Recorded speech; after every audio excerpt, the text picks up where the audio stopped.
Well, hello everybody. Welcome to Sonictalk episode. It's 803. Yes, I did say last week that the 800s, early 800s, were a rich seam of nomenclature for numbers. But I suppose the next big one's going to be the 808 episode, which we should have fun with. But just also mention you coming up. This is the Music Technology Podcast. I should briefly interject. We've got Martin Stimming coming up on the 12th of June. So if you've got any questions for that, you know what to do. Leave any QQ questions in the comments and we should hopefully pick them up and we can put them to him. And that will all be fun. But yes, like I say, Music Technology Podcast, recording today on the 5th of June. Gosh, summer and everything. We actually had summer this weekend. It was quite nice. It's not so nice today, but it's nice to have a day of it in the UK. Hope it's all right where you are. In the meantime, yes, I want to say thank you very much to our friends over in the IRC. Thanks to Wagyu, as ever, for the back-end stuff and for moderating the chat room, which he does for a number of us at this live streams. Nice to see some people there. It's got Wagyu, we've got Legacy Hand, Enrico Palazzo, Paul LeBlanc, Inky DeCat, Paul Torbert, a whole bunch of people. Nice to see you all, as it always is. Much appreciated. So it's always that extra frisson of having live guests. Just a live guest and live commenters just makes a big difference. And I think I've got all the back end working again finally after all this time. So you'll be pleased to know. Anyway, before we get onto the show, I'm just going to mention a little bit about our Patreon because it's an important factor. Have you considered joining us on Patreon? For a mere $3 a month, you get access to our growing Discord.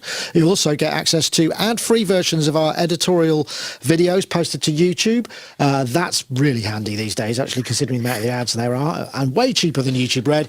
If you join at a higher level, Sonicstate Star, not only will you get all of that, but you get access to, there we go, look, I posted 80 samples from the Knockout 2. There's 360 videos. There's a whole bunch of other stuff, as well as other sample instruments in decent sampler format, some in MPC as well. 360 videos, I think I already said that. But if you also join at that level, the $6 level, your name will appear in credits at the end of the show and stay there for as long as you subscribe to us, which is very much appreciated. Or just say thanks very much to the new members this week. We've got Irrational Recreation, Chris X, and Campari and Soda. So anyway, that's it. Thanks very much for paying attention. And if you do join us, much appreciated. And if you're thinking about it, also great. Back to the show. Yes, another script-free non-read there, but hence the slightly awkward pauses for once in a while. But that's all good fun. Anyway, we've started to hear chuckles from our guests here. We're entering the summer season. Summer season means everybody's away, people are gigging, people are on holiday, people are probably don't want to be sat inside in front of a computer. But fortunately for us, Robin Vincent isn't one of them from Molten Music Tech. And there he is in his lovely shed. Where you are, I'm by the looks of things, there's plenty of stuff on the bench. I think there's blinky lights and everything. How are you, Robin? You well? Yeah, good Lord, I have a lot of stuff on the bench at the minute. Yeah, well, no, not particularly, but I'm getting there. I've had a bit of a strain the last couple of weeks, but hey, I'm still evidently not on all cylinders, but I'm still here. Damn it. And I always appreciate the downtime that you have on the Sonictalk because I get the opportunity to pop my little head in, which is nice. So I'm here for those days off. Anytime you like, Robin, of course. Oh, so what's been going on in the world? I guess you've got, there's been a lot of gear. It's that time of year where you think, oh, it'd be nice to have a summer. All those things that were announced in the spring and they were supposed to be coming in March or April that didn't, all end up in June and July. And it happens every year, these over-ambitious promise, and then you don't get the review unit and they all turn up at once. Are you suffering from that sort of thing at the moment? Because I do every summer. I do. But I'm also suffering from some stuff that turned up, I think, last summer, which is, it's sitting there, it's got evil, and it's giving me the evil eye from over there going, you've forgotten about me. And I said, no, I'll get to you, eventide, weird sequencer thingy, stuff like that. But yeah, I do have a whole bunch of stuff to the point where I'm just going to have to, at some point, just go, I can't do you, sorry, and I'll stick you on in that corner of the room, because there's stuff comes along that's just that's really exciting, and I kind of feel that I'm at the stage of my life that I need to keep on the stuff that's really thrilling rather than the mundane. I think that's got to be the way forward. It's the only way do to what you navigate. like. Yeah, I think there should be a hashtag. There used to be a hashtag, wasn't there, called "Do What You Like." It's just sort of one thing, and I think that's entirely reasonable. I wish that was true. Well, me too.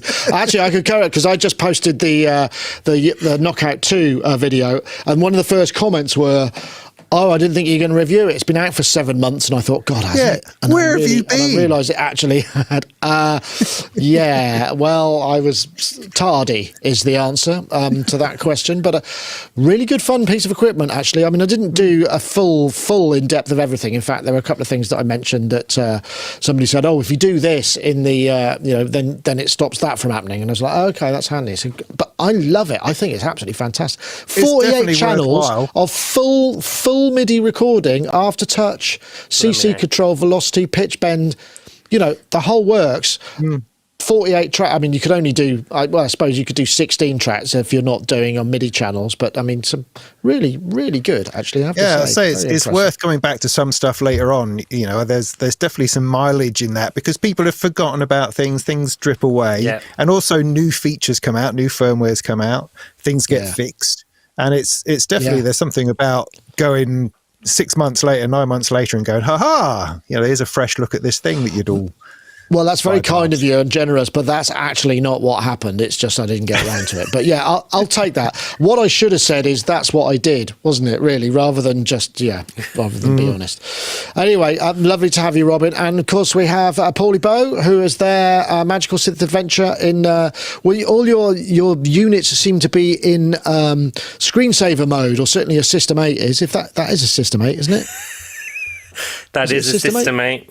Yeah. With a nice little JX3P overlay on it, nice. Which I really love. Yeah, I'm good, thank you. I just set up the modular. It's not making any sound. It's just in kind of impressive mode. Sequencers are opening envelopes, but there's no sound going anywhere. So it's just got this nice, like, little ticking over kind of thing. It's one of those kind of secrets of the trade, and now you know. But yeah, no, I'm good, thank you. Sales of my EP, and I've got my camera on autofocus this week, so hopefully. Yay! There we go, right. Baby. Looks like a Ferrari in a swimming pool, which It is. I like the guy is only unconscious. He's not dead. No, and then there's the inside of it. There's all these kind of retro graphics and stuff like that, and the credits. So essentially, it costs about £2.90 per CD to get them done with this kind of full colour thing, which I don't think is too bad. There's 5 tracks. I'm going to sell them for £5, which I think is fair enough. And, I've got a few international orders, which is great. I don't know how the hell I'm going to fulfill them. I'm probably going to, chuck up a few on eBay and use the global shipping program or something like that, so I don't have to do all the customs. Yeah, that's a thought. That's a kind of thing with physical media, isn't it? If you can use an automated site like eBay or something like that, you can kind of let them take care of all that headache automatically. I think so. One guy, my friend Stephen, who sells retro computer cases and monitors, his company's called Checkmate Digital. He bought 10 of them, and I was like, wow, you're buying 10 of my CD, and he's going to give them away at the event to his Patreons, which I thought was really, really nice. Waggy says people were asking where to buy it, which is obviously one of the key missing factors. Just get in touch with me, either on Facebook, YouTube, Magical Synth Adventure. I'm just keeping a list of people for essentially this first batch will probably sell out, and then I'll do another one. But yes, so it's going pretty well, and the event's on June 29th. It's a big it's coming up, isn't video gaming gig. So I've started getting my set ready, and I feel like a proper kind of musician almost again. It's great doing a gig and stuff like that. Rather than just talking about performing, I'm doing some performing, so hopefully it should go well, and then and I'll see where it leads from there. So excellent. There we go. Well, speaking of cars, I'm good. Speaking of cars in swimming pools, I have a story about that. Neil Davidge, who's a long-time collaborator. I used to do sound in his band, and then we worked together on various things. Then he went on to produce or work with Massive Attack and do various other things. His uncle is actually Roger Cook of Cook and Greenaway, you know, the songwriting duo. And he's like a massive Bristolian sort of large guy. I met him a few times. He'd come over and visit, and he was really unprepossessing. But he, at the height of his fame, he went to, I think he actually went out with one of the big country stars. And there's a story of him. He was a bit of a party animal, and there's a story of him. He drove a gold Rolls Royce into a swimming pool, and I just think, and I've met a man who's driven a gold Rolls Royce into a swimming pool. I think that's just a story worth mentioning. I should have quizzed him more about it, but what a great thing to be able to tell your grandkids.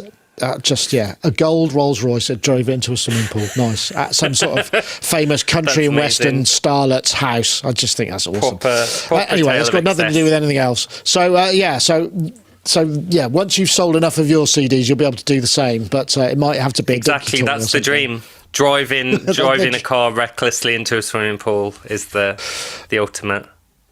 Excellent. Well, I'm glad to hear that.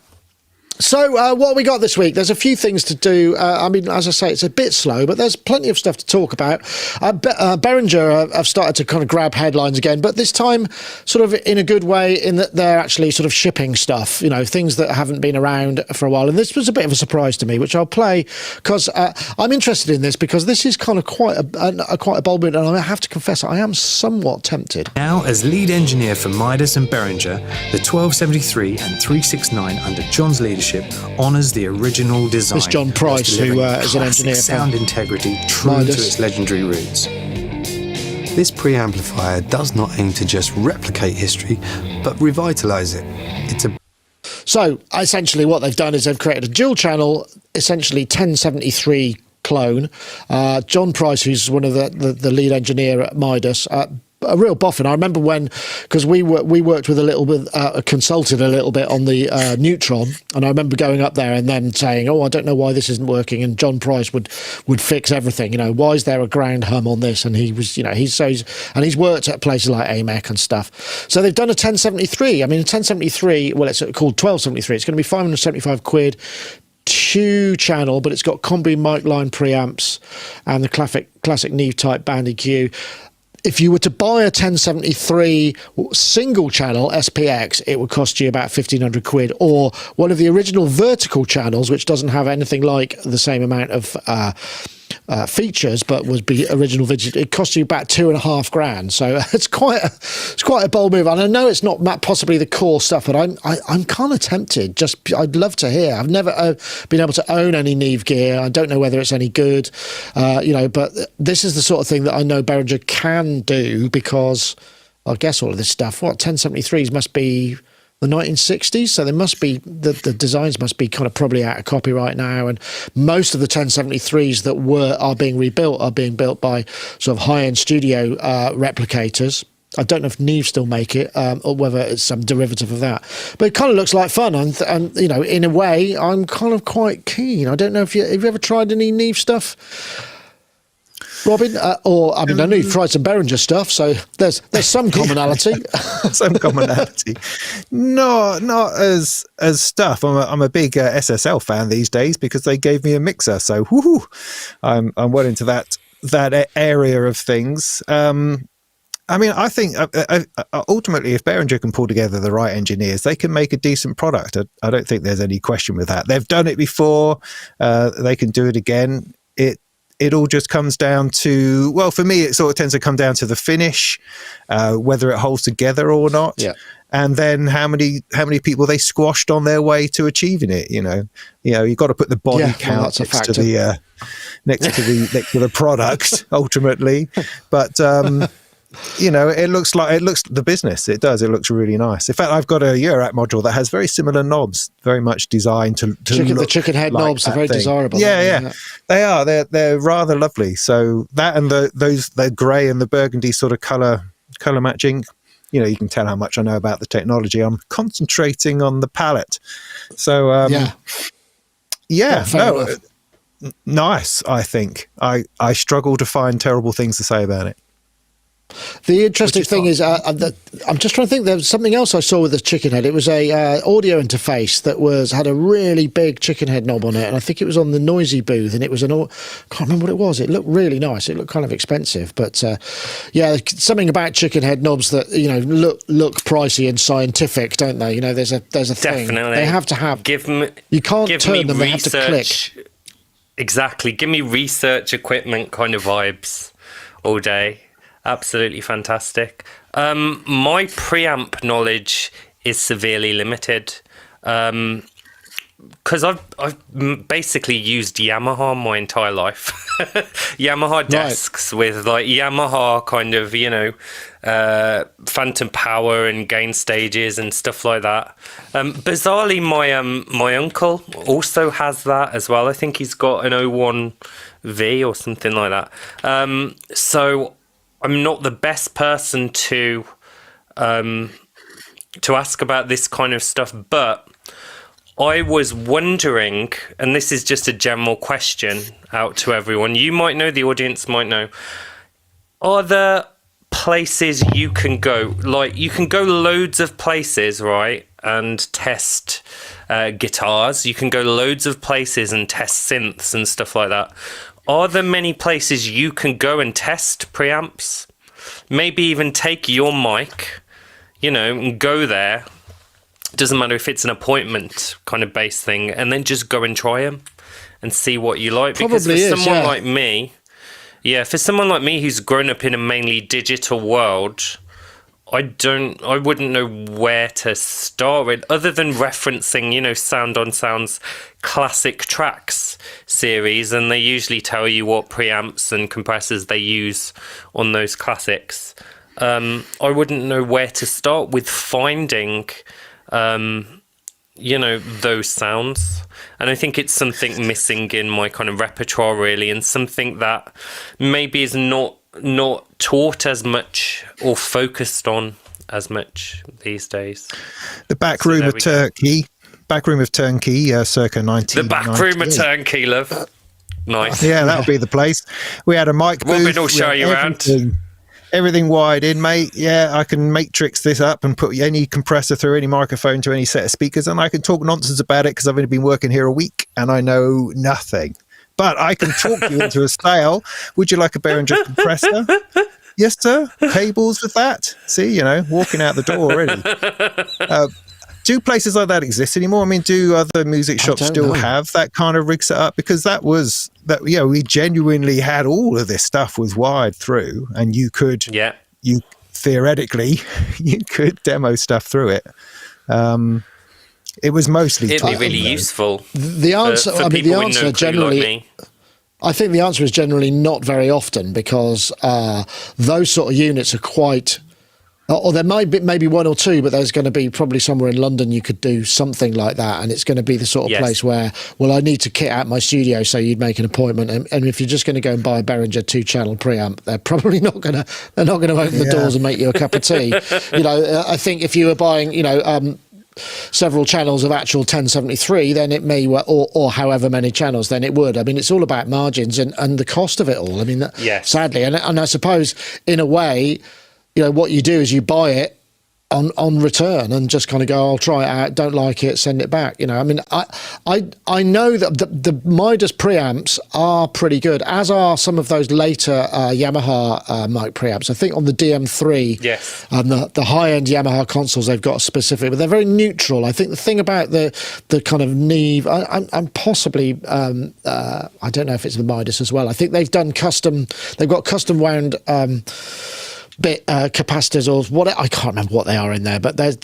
basically, it's all about the componentry, and I think they've done something to the components in the Behringer thing that give some of those things a bit of extra mass, because it's all about the harmonics and the distortion that happens when you push the amp a little bit that give it that specific sound.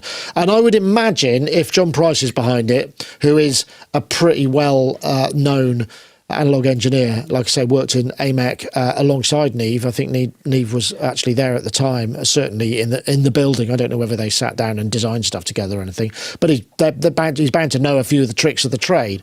But I mean, that aside, as to your question, I don't know actually. I'm not sure. Transformers says Getcha. Thank you very much. The chat room filling my fairly large gaps in knowledge while I was trying to sound intelligent, but I've given the game away. Tom Lewis said KMR Audio can do preamp demos, so... Oh, yeah, that's true. I think that where are KMR? Are they just in London, or have they got a few shops about the place? I think I'm not sure where they are. Tom Lewis, nice to see you, Tom, of course. If I'm ever down there, I can make an appointment and go and try some out. Yeah. That's the answer. I mean, that's the thing, I suppose. It's particularly if you're going to spend a lot. I think they also do a dual channel compressor, from what I remembered, with the Behringer. They did another sort of, but I forget what the model is. But yeah, it's kind of interesting. I think it's outside. I think the thing is what we don't know. Most of us don't ever get to check that. There is a reason why they do show up in studios, because when you plug, I don't know, a C12 into a Neve, you go, oh my goodness, that's the sound, isn't it, of that thing, the one mic drum kit or the classic vocal sound. So, C12, AMS 1073 and a Teletronics, which you could probably do now in almost in Behringer. You can't do the C12. The C12 is still an expensive microphone. But I mean, when you hear that, you just go, my goodness, that really is a thing, and there are certain combinations of ingredients that give you a very authentic sound, if that's what you're looking for, I suppose. But you need to be able to hear it and all of those things. But okay, right. I think what I'm going to do now is, because I did promise we have another couple of ads from our friends over at iZotope, so I'll do this one first. In a world full of noise. Yes, in a world. Cut through with iZotope RX11, the complete suite of audio repair tools for post-production, music, and content creation. Powered by cutting-edge machine learning and industry-first technology. This is everything you need to clean up your audio in seconds. Fix flaws with laser precision and release your tracks with confidence. RX11, the definitive toolkit for audio repair. I can actually concur. And if you're looking to get any of the iZotope stuff, remember there's a Summer of Sound thing on at the moment, but also use the code SONIC10 at checkout to save 10% on any iZotope products. If you want to you can actually go to iZotope.com/Sonictalk, where we've got a special page and everything. Anyway, we thank them very much for their continued support. Okay, let's get on to something else. Let's have a look. Here we go. BeardyTron is coming soon. Everyone remember Beardy Man? Fantastic guy. Photographic memory. Yeah, he's doing an iPad version of his BeardyTron, which was a sort of combination of a massive number of moving parts. But now, I guess, with the new iPads having... Well, they got M4s in them now. It's probably capable of doing all of that stuff. Very few details to go on there, Robin. But I mean, you must have seen Beardy Man. Unfortunately, I don't think it gives you any of the available latent talent that Beardy Man has. Which, if you've ever seen him live, it is one of the most terrifying exhibitions of human intelligence, because he has got a photographic memory.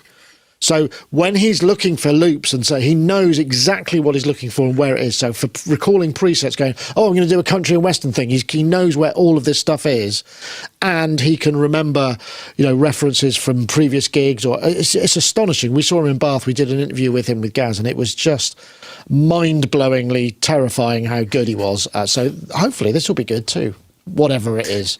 And however much it is. I said it was light on news. It's fascinating to hear you talk about it. I've never heard of the geezer. Sorry. Have you not? Completely, outside of my realms of influence. I don't know what I've been doing, but no, news to me. On the surface, it looks like, another launch pad of loops. That's exciting. So, talk me into it. there must be more to it than that. I mean, is this? I mean, from what you're saying, I'm reflecting it to look a little bit like. No, I have no idea. Tell me more. Tell us more about this man. The Beardy Man, even though he won the World UK Beatboxing Championship or the World Championships some time back. He's one of those people who can beatbox, live loop, and literally put together. You know, he tours, and I think he still does tour. He puts together a live show where he takes live input from the audience. He was one of the pioneers of that kind of method of performing. So you just kind of go, okay, and so he built a song, but there's also kind of comedy and narrative to it. But he started off, I think, doing kind of like drum and bass and jungle, and it was really heavy, and he would absolutely smash it, you know, and just with a looper and a mic beatboxing, he would do it. And now he's got a lot more going on with the real-time. So it'll be real-time manipulation effects, it'll be loop triggering, it'll be sample trigger. I'm guessing. I mean, I don't know about that, but I just think it's exciting that he's finally making a product, even if it is after, like, literally, I don't know. Our video was in 2016.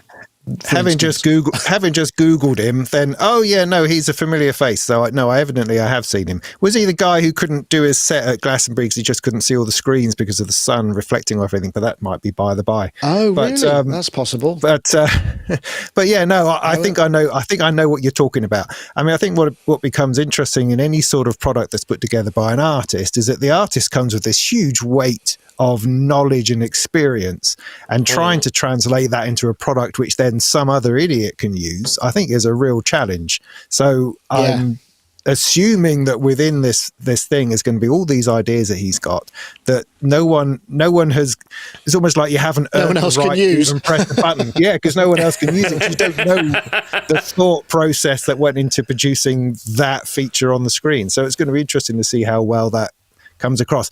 You know, he needs to ask people, like I'm constantly hitting this problem where I can't make this bloody device run because the manual doesn't say anything about where the on switch is. You know, they tell you all about the deep level of menus, but nothing about how I actually turn the thing on or give it power or connect it to MIDI. You know, all those sorts of basics tend to get missed out when you're an artist developing a product rather than an engineer or a designer designing a product. I think before I go to you, Paul, I think the thing is about him, he's really technically savvy. So I think maybe he will have, you know, because he put all his stuff, he built, you know, the whole, he got custom software built for, I think, his iPads to do the shows that he wants to do. I'm trying to remember if there was anything else that I need to mention about him. It's completely gone now. So, Paulie, I don't know, looping, as we know, it's a very specific skill set. It's not an easy thing. There are a few people who do. I mean, Ed Sheeran did his looper recently, and that turned out to be one of the best-selling bits of a kit for a while. But it's quite straightforward compared to this, possibly. We don't know. Sure. The jeopardy of live looping, it's absolutely wild to behold. When you see someone, I've played with a number of live loopers, and I'm like, wow. Because sometimes, you know, they can really put loads of sections in songs. It doesn't always have to just be one key all throughout.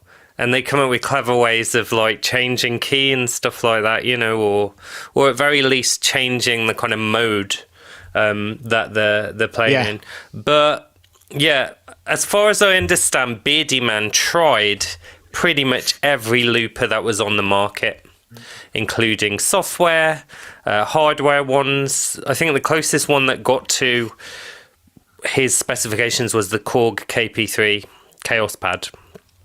But even that was a little bit clunky. So his kind of vision as an artist was like, well, what I want doesn't exist. What I need actually doesn't exist. So that's why he went down the route of using kind of custom, some stock software and some custom software. I think he's got 14 or 15 instances of a real-time iPad effects app called Tornado. I don't know if you ever reviewed Tornado on Sonic Touch, but he uses like 14 or 15 instances of that, And then the kind of special thing about his loopers that he likes, I think this is the crucial thing that I picked up on, it could be wrong, is that he can easily,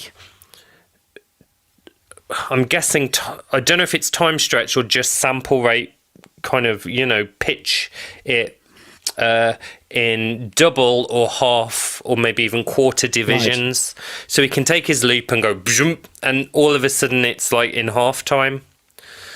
And that's the kind of magic that I believe he was, from reading interviews, that he thought was easily lacking, and syncing all that up.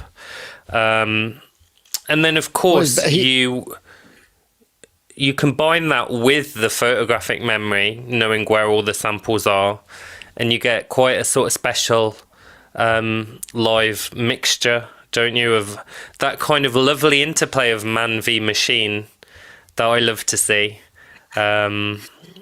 happening. So yeah, it's been a really interesting one, following him and his journey to kind of perfection. I'm not entirely sure, because he doesn't give too many details over what the app will be, whether the multiple instances of Tornado will be inside it. Yeah, I'd assume something like that would be included, because it's so essential to his sound.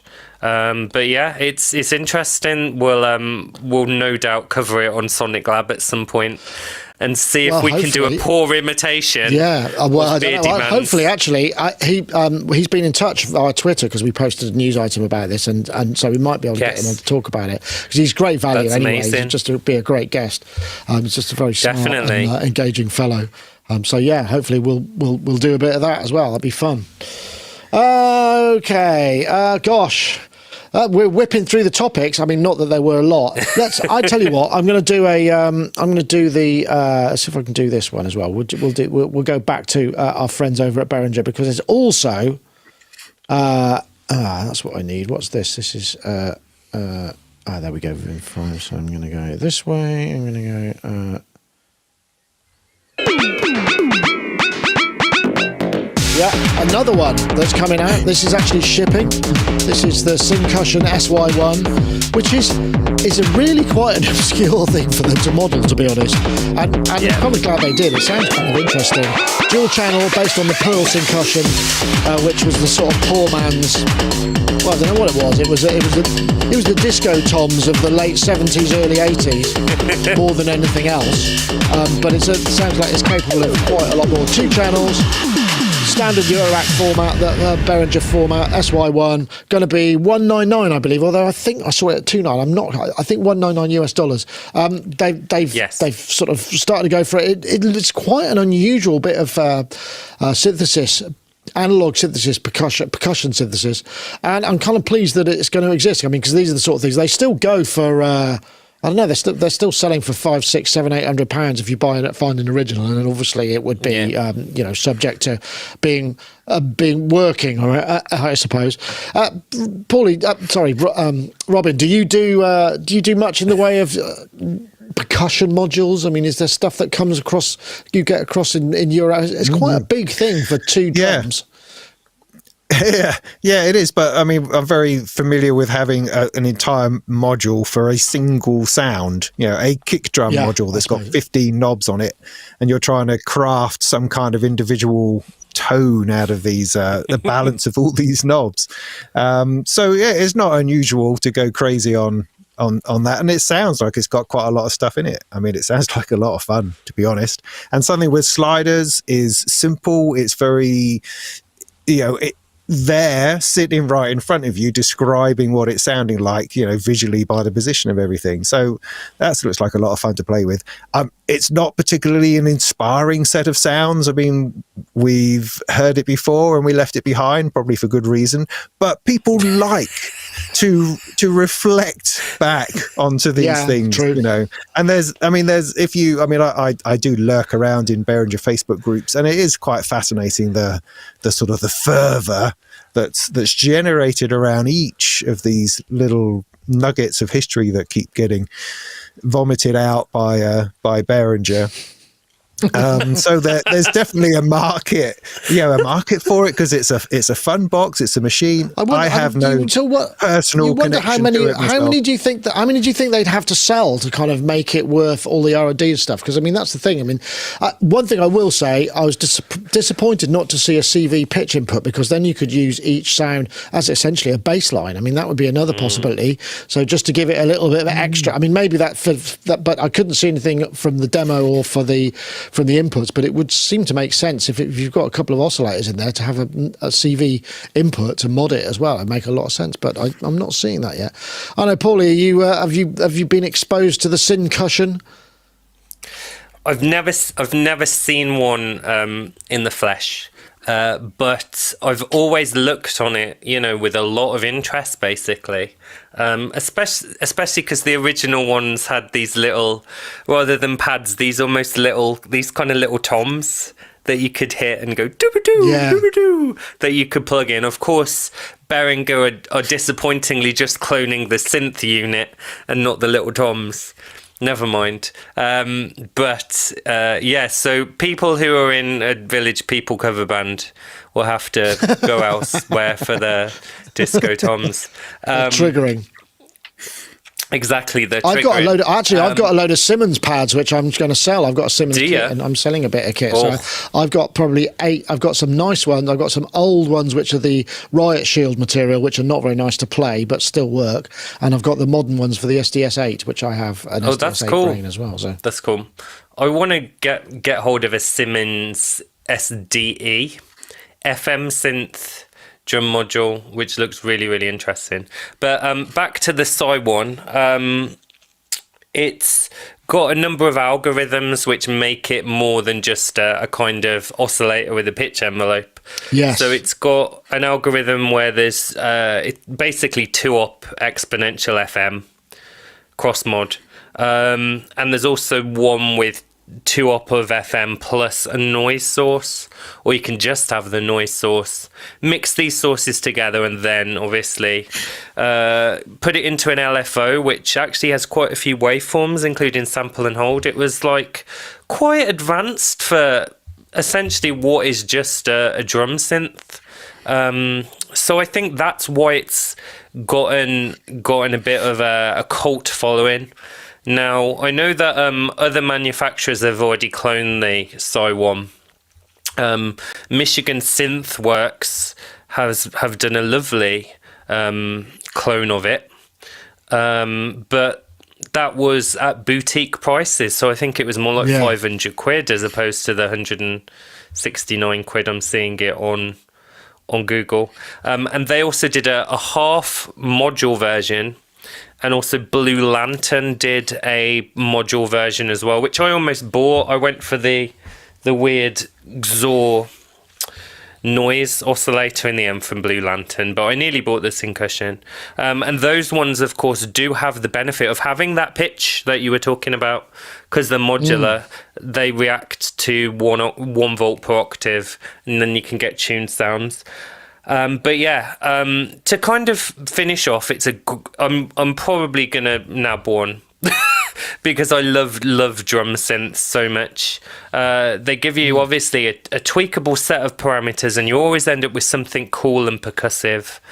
And in addition to stuff like my modular and my drum log, I've got a couple here to show you. Not SY-1s, but quite interesting. So this one was Yamaha's Simmons I've never seen one of those. It's called the ED10. Now the controls on it, I doubt you'll see. I'll read them out. It's stuff like, pitch envelope. Oh, it's dark green writing on black text. Yeah, pitch classic. Envelope, sensitivity, because you can trigger it via audio, but the volume of that audio trigger will change the pitch and loudness of the drum. There's a filter, and then there's something called subsonic, which I think is either cross mod or a ring mod. So that one is really useful. I've never seen one of those. I like that. Brilliant. They're really, really nice. It was the first analog synth that's the classic. got. And that's the classic flock of seagulls when you're kind of like doing your main vocal and you can turn and just hit an accent on a drum on the side on a little that's the one. Mounted. That's the perfect. Yeah, the front. And the here's front the other little fella. Yes, I was waiting this for that. Is that Mattel? Is that Synsonics? It's Mattel Synsonics. Oh, glorious. Yeah. I was going to get it modded, but my friend said, no, don't open it up. It's made of cardboard. You will never, you'll break it if, get it modded. But yeah, essentially it's got one disco tom, a real, which you pretty much use as the kick. Because the kick is more like a little click, a noise snare, and sort of a little cymbal, and you kind of play it more rather than using the pads. You kind of play it using these little subdivision buttons. So you hold down the 16th hi-hat button, and it goes automatically. Then you press kick on the one and four. So I didn't remember that. I love me a drum synth. Yeah, I can tell. I had the Yamaha DDM 110, the DDM 10, which was like that, but probably crapper. I think it had samples in it. I might have it somewhere still. I can't remember ever throwing it away or getting rid of it, but I could be wrong. Yes, I think I've got one of those too. Did it have like almost a strap on it so you could play it like a drum? No, guitar? It wasn't a strap-on drum synth. No, it was sort of this shape. It had a sort of slight. So you had two pads there and two pads there, from what I remember. So yes. And a little speaker in it, and it was really easy to hit with a drumstick. And probably wasn't really built to it. Although Yamaha stuff is generally built quite well, I suppose. Yeah, it was good fun. Yes. No, wow. Fantastic. But yes, so there's a little bit of history of kind of drum synths. It's interesting, they pervaded all market spaces, pro stuff for your big kits. Bill Bruford really loved electronic pads. There's like an old episode of BBC Rock School where he's running pads through Simmons pads through like a DX synth and playing all sorts of weird FM tune percussion, and then completely kid stuff like the Synsonics, that was really cheap. So the first time I saw the Mattel one was on Johnny Ball, Think of a Number. There you go. Wow, love Johnny Ball. Wow, that's going back. He plays sort of face to face with a real drummer, and like he's apparently Johnny Ball 1 on the Mattel thing just by holding down the key, as you say, for the drum rolls. More in time, perhaps. Oh, that's interesting. Yeah. Oh, that's hilarious. Classic. It's worth mentioning that quite often, from what I remember, there are kind of solder and patch points on the circuit boards inside some of these Behringer things. I'm pretty sure that's in the Neutron. So it might well be an easy mod to add that sort of stuff. So and somebody said, why, hating on Behringer. We're not hating on Behringer at all. We've covered a couple of topics, so I don't really. I don't know. You can't please anybody, can you? Really? Anyway. Right. Well, as a brief interlude, I'm now going to introduce the Summer of Sounds from our friends over at Native Instruments. That's right. Yep, Summer of Sound is here. Save up to 60%. Well, or 50% it says in my text, but maybe 60% too. For mixing, mastering, audio repair, or it's across basically the Native Instruments and iZotope stuff. So effects, production bundles, plus huge hardware deals. This is available till the July the 8th. So you got, it's nearly a month now. So if you head over to Native Instruments, you can get your Summer of Sound discounts also available on iZotope as well. So do check that out and thank them for their support. Right. Okay. I don't know where to go next. Are we going to go? Is anyone interested in the Ticketmaster story? I mean, it seems like quite a big deal. I think it's kind of affecting a lot of our stuff. Or shall we talk about the Kristoffer Lislegaard? I'm not sure which. Kristoffer. Okay, right. We're going to do the Kristoffer. So let's have a look. Let's press the button. Dear ambient fans, we have a big problem, and I decided to make a rant video to complain about it a little bit and ask you for help to find a solution. So this video goes out to everyone who is either a part of the community or is just in general interested in ambient, experimental, and all other kinds of non-commercial or rather non-super mainstream electronic music. Everyone. Right. I mean, it's a long video, or not a long video, but I mean, I can paraphrase it, and I hope he doesn't mind. But essentially, it seems like Kristoffer's actually quite a good ambient musician. I've seen some of his stuff before. I don't think I've ever seen him talking much on YouTube, obviously. So he is obviously feeling quite strongly about this. He's saying he's discovering a problem where it's very hard, because he likes to see behind the scenes and kind of musicians showing their techniques, describing, explaining about songs and all that kind of stuff, and he's finding he just can't find it. He's kind of being overwhelmed with people trying to sell him stuff, which I think is an interesting point. I mean, I think it's a commonality that we're all probably finding everywhere, but part of, and I think there are a number of reasons why this might be the case. I think personally, that there are less people putting that stuff for free out there because they've found that they can use it to sell to their followers or their Patreoners or their supporters or their Bandcamp people or whatever. It's monetizable content that they've chosen to monetize and not put up on YouTube. And I think also there's less people doing it because there was a big boost of it, certainly via COVID and before, and then everybody just sort of realized how much time it took and whatnot. And so that, they might have said all they had to say. So I think there's an element of that. There's an element of less of it around. So, but I think you make some interesting points about, maybe we need something a bit more specialized where we can all hang out and our own little sort of electronic music and ambient ghetto, which I'm not so sure about. I don't know, Robin. I think we're just, we're YouTubers, so we have to sort of work within the parameters that we are given, and we're given essentially a free platform. I mean, I will also say, of all the platforms, I think YouTube, while yes, it's they call it enshittification, and it's where all the stuff you used to get for free becomes monetized, and then you become the product.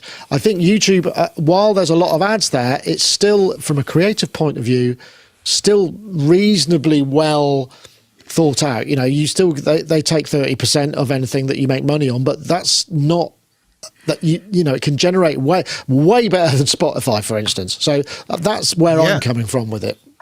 Yeah, I mean, it's an extraordinary platform. The stuff that it's enabled us to do, the reach that it has. I mean, I've experimented with streaming on all sorts of platforms, and nothing comes close to where YouTube can get itself into places.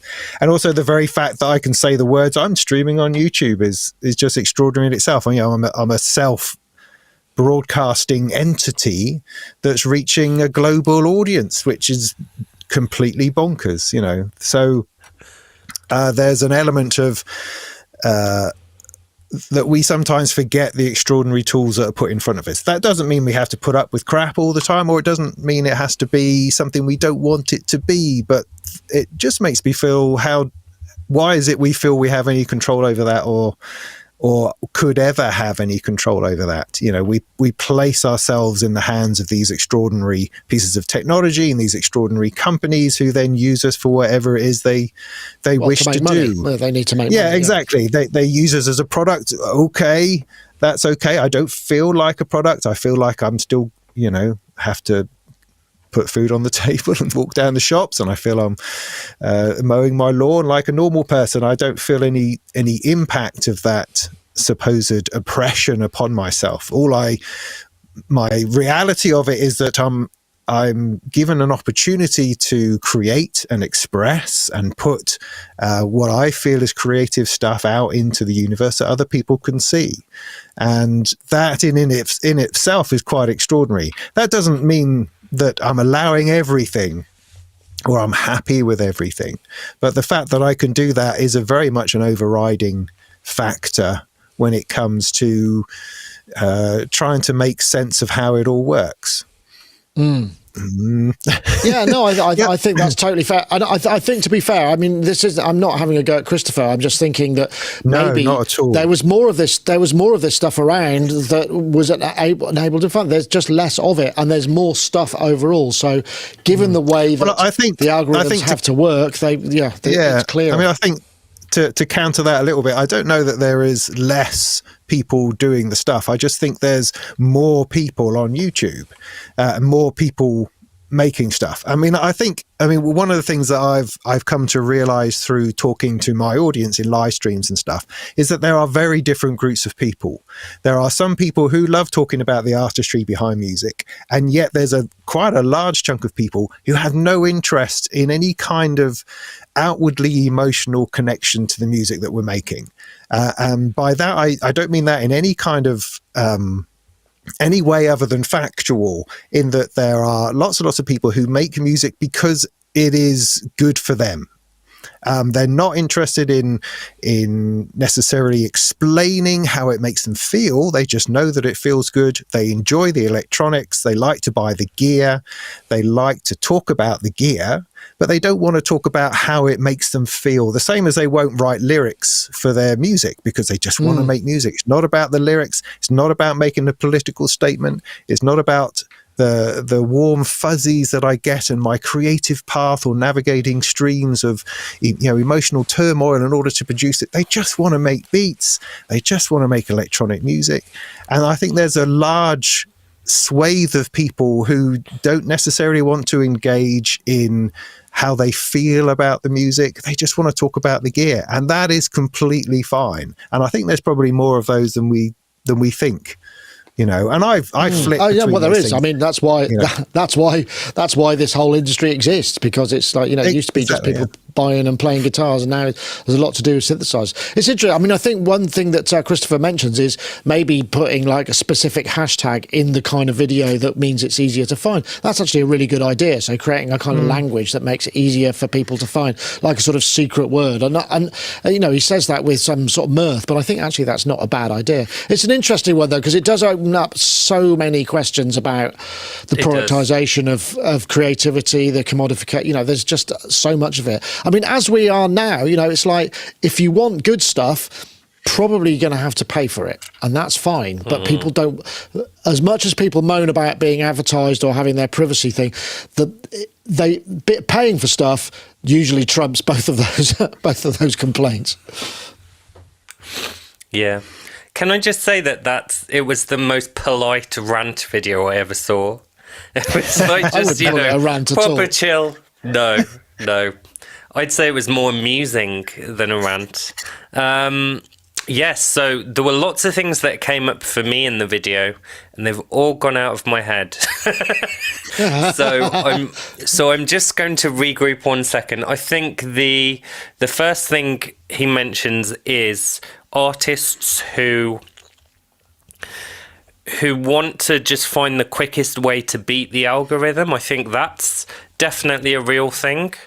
Do this and copy this other successful person to the letter and copy that format, and you will be a successful. There's always that kind of thing, though, and the algorithm will like you more. Yeah.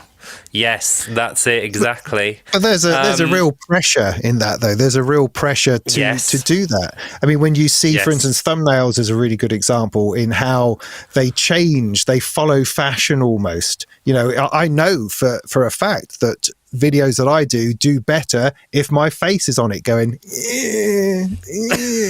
and it's painful, but I know that they won't be bypassed quite so quickly as something which is just a picture of a piece of gear.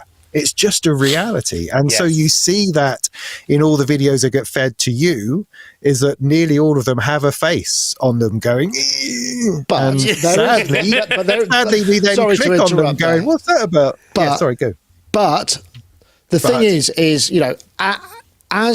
the massive amount, pretty soon a face won't be enough. It'll have to be blood or nudity or something else that will because it will become such a sort of level of noise that it won't stick up. Everybody's face will be on a video, so therefore, what else do you need to do? You need to have like a rude word, or that you have to. We have to, and you end up pursuing the tabloid agenda, and that's not.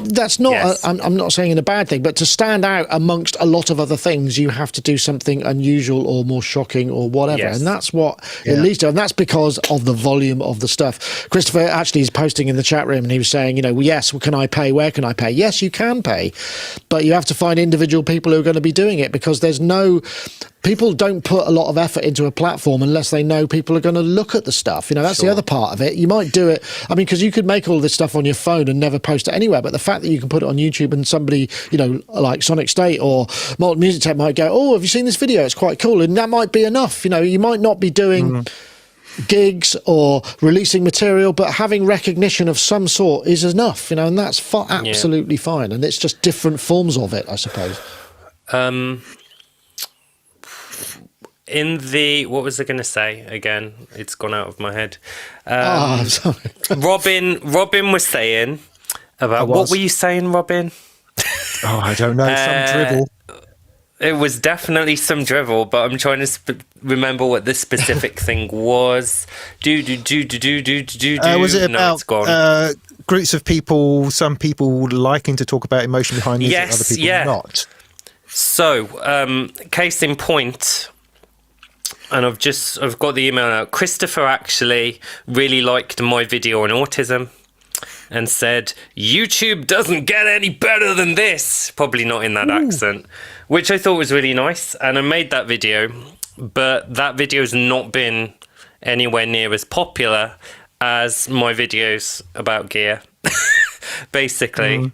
So that shows me that it's more niche, even more niche though, isn't it? It is definitely more niche.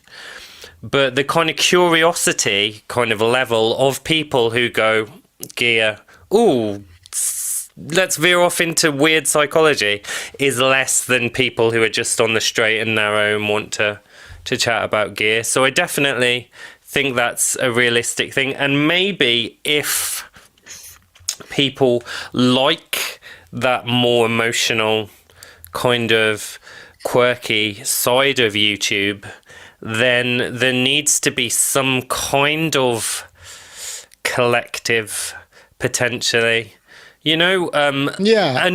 an organism like Sonicstate, because a few of us, more than a few of us, contribute to Sonicstate, don't we? And we have kind of like a rough guide of what our kind of ethos is. So if there was a kind of organisation that was similar in kind of scope to Sonicstate, but just for kind of these more obscure, emotional, but very interesting videos, an artist collective, then maybe they'd have better luck than just on their own. Well, that's true. Basically. But so here's the thing. With YouTube, I don't know how many thousands are uploaded an hour. It has to be automated. Yes. There's no way that you can have somebody curate. I mean, people do curate. And so for somebody to curate that, they'd have to spend quite a lot of time wading through things that, weren't maybe what they expected, and kind of go, that'll go on a playlist. So it requires time and effort. I mean, there are other things that you can pay for. You can pay for a search.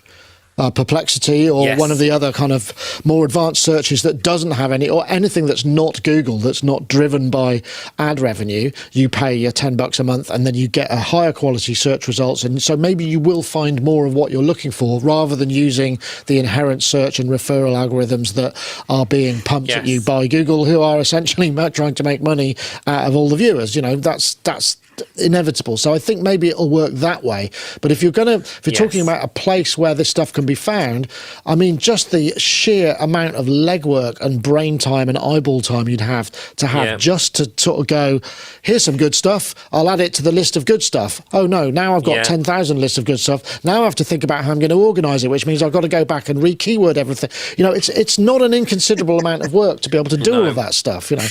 So it needs to be kind of a completely obsessed 21-year-old with loads of time on their hands, basically. And we'll make them the brains of the operation, because they've got endless energy and endless enthusiasm, and sit them in front of the computer and go, there you go, document all this outsider art. And then it would be cool to have like a really lovely place for kind of quirky outsider art, though. collective. Does that become another form of gatekeeping? Does it become another radio station where you're then you're not weird enough, having not weird enough, or you need to pay someone a backhander in order to get onto the playlist, and here we are back again. Yes, shady deals and all that sort of business. Whereas YouTube, if nothing else, makes us all as useless as each other and all as available as each other.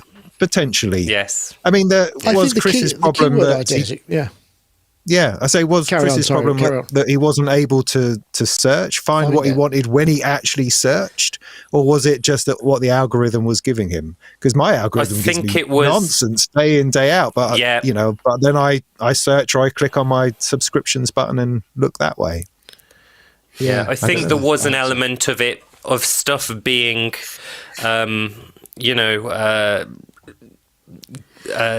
given to him by the algorithm. I think that was an element of it. He'd search for something once and then his results would be flooded with that, rather than stuff there are that ways actually interested there are him. ways to counteract that, private browsing, cookies, whatever.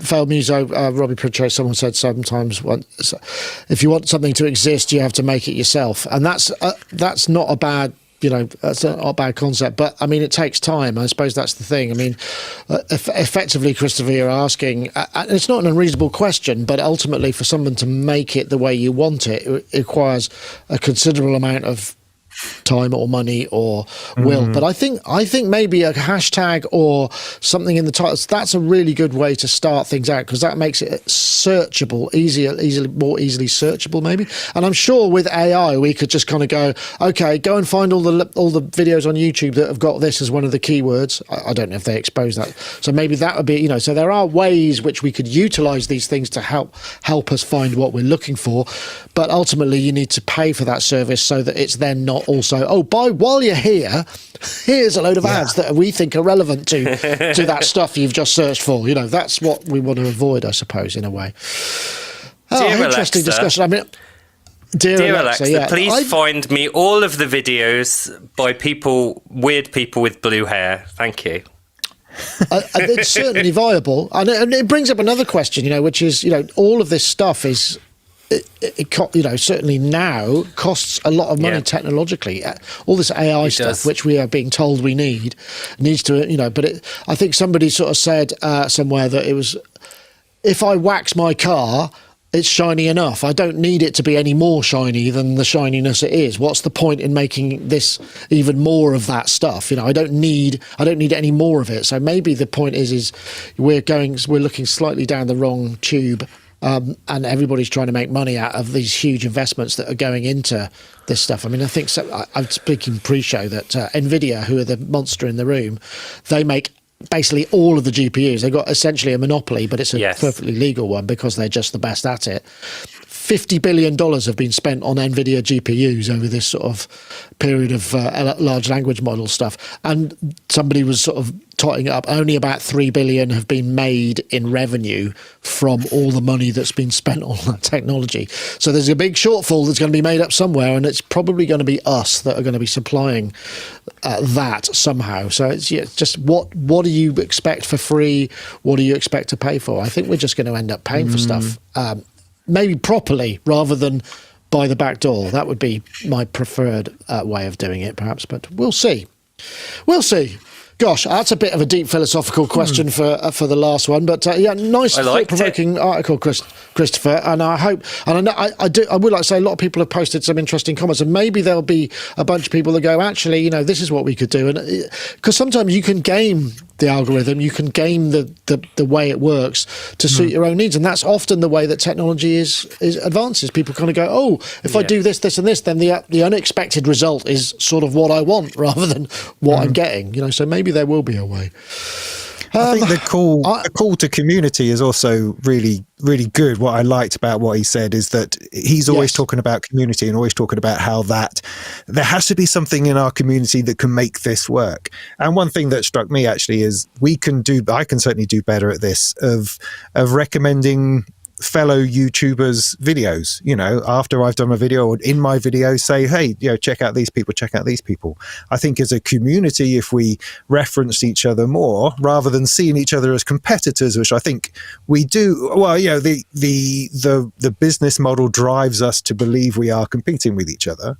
If we saw each other as comrades in our community, then maybe that would be a better way of being able to lift everyone. I think that happens. I mean, you know, Superbooth, you go to Superbooth and there's the meetups. Everybody's really happy and open. I mean, there is a certain amount, you know, and yes, if so-and-so is going to get the exclusive over me or whatever, then, you know, that might be seen as a competitive advantage. But mainly, I don't feel that there's much of that. I think where we're all going to be suffering from, and it's different from perhaps us because we run a website as well, is the new search technology, which is just basically going to scrape all the stuff off our websites and sort of feed the results back to a page on Google or a page on Bing or whoever it is, where they don't then need to go. They don't actually then go and need to visit the page. You know, that's going to be that's much more of a kind of existential threat to what we do. I think as a community, we're pretty good musically. You know, perhaps not everybody, but generally speaking, you know, there are commercial interests, sure, but I think it's generally pretty good. But yeah, maybe there's a way we could make it more joined in. But then, you know, again, then Robin, what happens? It gets really big and someone has to curate it and say, well, I'm sorry, there's not room for you. You don't quite fit our, you know, then it's sort of like, oh no. I know. We end up being the bad guys. Still waiting for Andrew Wang to mention my channel, you know, or something like that. And it's, you know, but it should just all be relaxed and groovy. And sadly, it rarely is. Well, that's true, but I mean, but it can be, and sometimes it is too. It's bloody hard work, and we want to get paid too. I mean, obviously, there's that. But some people, if you're doing it for that reason, but if you know, because there are a whole strata of YouTubers who've given up their jobs. You know, Mylar stopped working his day job and started doing it professionally. You know, Bo's done the same thing. You know, and that adds then a load more things start to happen. You know, you have a lot more realities and a lot more decisions you have to make that kind of mean, well, can I stop working for a bit and go on holiday, or do I have to? You know, all of these things. It changes your relationship with the thing you perhaps love, and now you find it to be a different relationship. So I don't know. Anyway, and stuff like will this manufacturer not send me any more stuff if I really slag it off? You know, kind of thing. Maybe. Yeah. Could be a managing worry all of that or pressure. Stuff. Well, exactly. And managing all that stuff is kind of is part and parcel of it all. But this is a much wider discussion. I mean, but I'm perfectly happy to have this with other YouTubers. I'm not sure that necessarily the Sonic Talk is the platform that most people would want to are watching it for. But I'd be up for that at some point. We could do maybe get a special together and just discuss this sort of these things. Or we do it in person, you know. I mean, that's another way. We'll do it privately or whatever. I'm quite happy to do that. Anyway, I think we're probably towards the end of the show. I said we did have some news, but it is a bit of a slow summer. And as I've been asking, actually, one of the things that we're hoping to do is kind of topic suggestions. So if you've got any ideas that you would like to see covered for next week, leave them in the topics or go to the Discord. There should be a channel there. I think we're going to start adding some of this stuff to our Patreon layers tiers as well. So all of this stuff will become more seamless and wonderful. But anyway, Robin, thank you so much. Sunday's coming soon. Does that mean you're going to be doing your Molten Monthly, or are you a bit behind on your monthly? No, I did that. No, monthly was because we're in June now. I do it at the end of the month, so I did it a couple of weeks ago, just before I kind of makes sense. Went to my bed for a week, but I haven't done a live stream yet. But because I wasn't very well on Sunday. However, I am just about to hit 50,000 subscribers, which is very exciting. Do you remember when that happened to Sonicstate back in 2003? Do you remember the feeling of hitting that 50k? Nice, so that's quite exciting. Congratulations. So I'm going to have a little bit of a live stream party for that, and we can talk talk about stuff, talk about gear, talk about YouTube. I'm always very transparent and very open into talking about YouTube and how that works. I like that a lot. In response to, because that's really annoyed me now, Mr. Deutsch, who said few YouTubers are honest about gear in the chat. I don't think that's true. I think we're all as honest as we can, because no one has the time to try to make up some kind of conspiracy and to lie through the teeth. No one has the energy for that. We're just there talking about gear because it's gear that we like. Honestly, that is yeah. The well, also majority it depends. I mean, and most of us aren't angry people who are just waiting to sort of put the boot in and are going to say it in the most extreme terms. You know, you might be very uppity about the way that the button responds on a certain piece of equipment. Us, it's not quite such a big deal. We would mention it, but we might not get angry about it, which is maybe the thing. But yeah, I don't know. Yeah. Anyway, Robin, good though. Yeah, well, there is room for it, and the angry synth reviewer just destroys it at the end because out of frustration. Be cool. Well, there is that. Yeah. Paulie, and you're, I guess, preparing for your gig and your CD launch and all of that stuff. And of course, June. we've got a couple of things coming from you. There's is it the Circuit Bent RX-11? Was that what you've done? I'm trying to remember what we've got in the pipeline. Just a regular Yamaha RX-11 drum machine. Which is cool. I do a little jam with it. With the System 8, actually. They sound really good together. It's instant sort of 80s classic. And yes, and also I'm filming, because a few people asked for this in the Knockout 2 video. They were like, can you please do this sample track Lo-Fi XT12, the Liven one? As it happens. And as it happens, I'm just editing that now. And I've done some really cool stuff on it, like mad granular stuff, cool jams. Excellent. 80s stuff, old Akai sounding stuff. I might even pit it against the old Akai S700 here. Haven't filmed that bit yet, but I think I will. Do an Akai versus modern sampler off and see which one is the crustiest. So that'll be coming up soon, next couple of weeks. There we go. Excellent. Glad to hear it. And before we go, I should mention that we've got the Plogue competition, which is finishing on Friday. So if you want to win the Plogue Chip Synth collection, we've got 3 prizes there. You can head over to... well, the link should be in the comments, so do that. And then we've got another competition we're running next month, but this one's nearly done. And as was mentioned, I think it was in last week's Sonic Talk, I think it was Robbie mentioned that the chips of the OP, is it the OPS7? The I forget which one. The DX7 emulation is really very highly thought of and worth winning it on its own, or just buying. You know, you don't have to win it. You could always buy it. You never know. But anyway, thank you, folks. Great fun. Thanks to everybody in the chat room. I hope you all have a great week, and maybe not working too much, and we can enjoy a little bit of summertime. That's it for this week. Thank you very much. We'll see you next time. Take care, everybody. Bye-bye now. Cheers.